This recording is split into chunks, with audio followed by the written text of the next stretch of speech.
Hello, my name is Micheál Lovett, and I'm going to be reading to you today from my book, Realm of the Hare, which was published the end of last year with Dixi Books in London. But before I do that, I would like to pay my respects to elders past and present and future generations of First Peoples of Australia. I sit now and I walk on Darug and Gundagara land, and I pay my respects also to their stories and the power of their stories and the joy that it gives me when I find out something new about their stories. Obviously I'm not from Australia, but I come from a storytelling tradition in Ireland, in a family that has a lot of interest in that, and one cannot help but bow down at the power, strength, longevity of the stories that have been passed down from Australian First Peoples and how they are still extant and still alive and not just referred to as passing story. That is the first thing I wanted to do. I have to apologize for any mistakes I make. Coming here a long time ago, I was overwhelmed by the breadth of stories, particularly from Australian First Peoples. They are the first astronomers, the first farmers, the first storytellers, and their stories still can teach. You can learn about the condition in which we live, the life that we live, and the infinities that surround our lives. They are not only a jewel in the crown of Australian life, but I would go as far as to say is that they are a jewel in the crown of humanity in itself.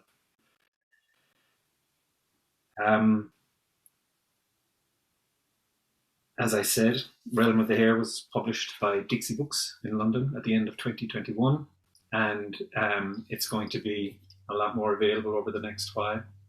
It is a fantasy book, if fantasy is your thing, but it's not just particularly for young adults. It's basically from those who are able to read forward to those who can't read anymore. It is a story of, it's called Realm of the Hare, and the hare in Irish tradition is a very mystical, magical, and trickster-like and shamanistic animal, shape-shifting, representing different forms of magic. I think it's because they stand up when they fight, so they have a kind of an anthropomorphic feel to them. And as such, this is the main mythical conduit to the fantasy of this book. It is the story of a girl who's 12 years of age called Boudicca Moriarty, and she is in Oxford, in the UK, in England. And she is the daughter of Dr. Sarah Moriarty, who's the head of Celtic Studies in Oxford. And we come to the story where Dr. Sarah Moriarty vanishes without trace. And so Boudicca Moriarty is left on her own. And she is shipped back to her maternal grandparents in Kerry, just outside the town of Killarney. And they have a small farm there, and she loves her grandparents, and she connects up with them. And right beside the farm is an ancient, extant forest called the Ullauns. You can still see it. It's on the back road between Killarney and Killarney. And it's an ancient forest. It's an ancient place, a magical place, a dark place, a light place. The animals are lords there, and they rule. And it was a perfect place to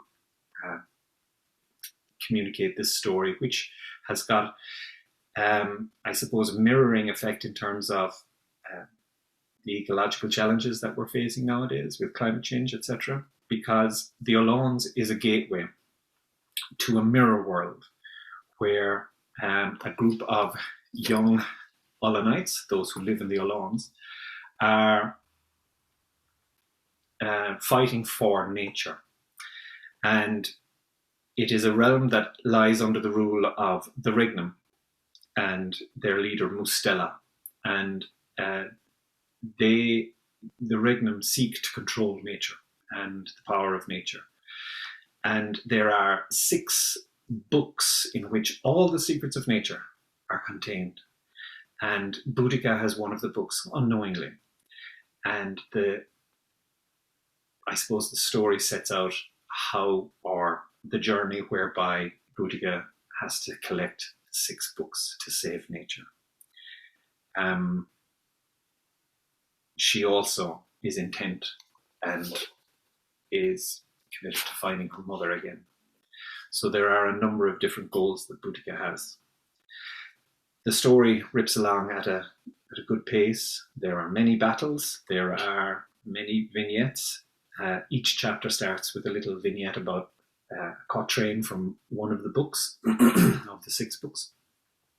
And but what I wanted to do is I wanted to start it at the prologue, which is the start of the book, basically. And here we have a scene where Dr. Sarah Moriarty is in her apartment on campus in Oxford, and she has a 6-week-old Boudicca by her side in the cot. She is studying, preparing, researching, and they are visited by a character called Pechen and Tiger.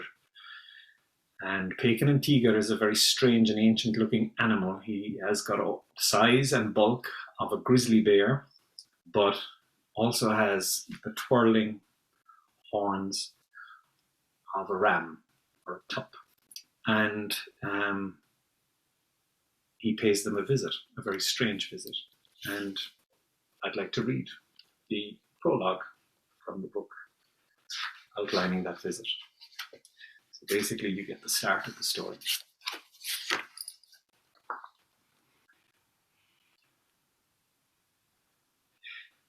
Scratching of pen on paper gave sound to the feverish turnings of her mind. Dr. Sarah Moriarty looked up and saw the peaceful snow fall through the darkness, flakes coming to rest on the sill of her mullioned window. She sensed a presence out there, something that was a stranger to the world. The boiling kettle clicked, and she turned her head from a table laden with open books. She instinctually looked to the cot beside her and the sleeping 6-week-old baby that lay snug under a blanket. Sarah bent forward and kissed the brow of the child and breathed in the newness that came from the baby's cradle. Pouring boiled water into the mug, the tea bag coloured the water as she dunked it slowly. She stood in the studio kitchen of her apartment in Oxford, just a stone's throw away from the Celtic Studies department. It was big enough for Sarah, her studies, and her newborn. There was little room for extravagance, but it was warm and homely. Taking the tea bag from the cup, she turned and froze. In front of her was the massive form of a black grizzly bear, standing as tall as the ceiling and as wide as the doorway. The monstrous animal was blocking her way to her child. Sarah's only thought was that of her baby, who lay in the room next door. On the grizzly's head were the massive horns of a ram. The kitchen light bounced off the sheen of the animal's mane. "Hello, Sarah," the animal said in a deep, sonorous voice. Briefly rocked onto her heels, Sarah spilt some tea as she leaned against the sink. Behind her, she located a carving knife and held it tightly in her hand, unseen to the animal. It stared in silence, yellow eyes in which swirled the colours of moving lava, its canines proud from beneath lips on the side of its mouth, curved out like tusks. Sarah kept the tea in her hand and didn't move a muscle. "Bacon and tiger," said Sarah with a smile, holding the knife tighter still. "It's been 20 years. The giant beast gave a deep growl. "Many lifetimes for me," he replied, as he scratched his massive chest. "Are you alone?" Sarah asked. "Yes, we need to talk." "If you'll excuse me," Sarah nodded and moved past the animal to her baby, the knife shielded by her hip. The animal climbed down onto all fours. Its gnarled claws tapped on the parquet floor as it landed. "Would you like a cup of tea? It's juniper," said Sarah, over her shoulder, still holding the knife. "Yes, a cup would be too small. Would you have a bucket?" said Bacon and Tiger, as he tried to turn in the kitchen, knocking his horns against the cupboard doors and fridge magnets. Sarah sipped her tea and looked on as the giant bear lapped up his tea from the biggest saucepan she had. His tongue was vigorous and his teeth clinked against the side of the saucepan. She held her child tightly in her arms. "Nice place," said the horned bear. "Perfect for us." He licked his saucepan clean, leaned back, and stopped suddenly when he heard the crack of a chair frame. It was clear that this animal was far too big for the room and its furniture. "Sorry about that," said Bacon, embarrassed by his clumsiness. "It's okay," replied Sarah. "It was old anyway." "Do you know why I'm here?" said the bear. Sarah nodded as she softly rocked the baby. "You knew this day would come," he added. She nodded again, not taking her eyes off the animal. He opened his massive claw and presented a blue vial. Even in the half-light it glowed, filled with a liquid. Placing it on the coffee table, he glanced to her with deep intent in his eyes, and she looked to the vial. "The skia?" Sarah said inquisitively. "Yes." "Why do I need the shield?" "To protect you." "From what?" "From who?" is the question you should be asking, Sarah. Bacon and Tiga repositioned his ample rump on the floor. "Mustela grows stronger with every moment. He chases the secrets you have, searches for you, and will probably find you. It's time to pass them on." The bear didn't finish his sentence. He just looked at the child in Sarah's arms. He peered in closer and saw one of the baby's feet appearing from underneath the swaddling blanket. It was an unusual shape. Sarah saw this and looked directly at him. The bear raised his head and nodded. "What is her name?" "Boudicca." "Strong," the grizzly growled. "You must take the skia and sleep next to her, and as you sleep, the secrets will pass between you. I don't want to bring her into this. You have no choice. You are Ullaunite. I wish it to be different, but the future of all depends on it." There was an uncomfortable silence between them. The bear got back on all fours and took a step towards Sarah. He lowered his head, presenting his forehead in reverence. Sarah lowered her head too, leaned forward and placed her forehead against his. The moment hung there, and the baby looked up, raising her hand and touching the tusk of the mighty beast. "Somnia sinimetu," the animal said in a low voice. It took a little time for him to leave, as the door was too tight. His hips bumped on the framework, shaking pictures on the walls. His rump moving the baby's buggy a few inches. Once out, though, the door shut quickly behind him. From behind her back, Sarah took out the knife and placed it on the edge of the coffee table. She picked up the vial and then whispered to the child, "Somnia sinimetu."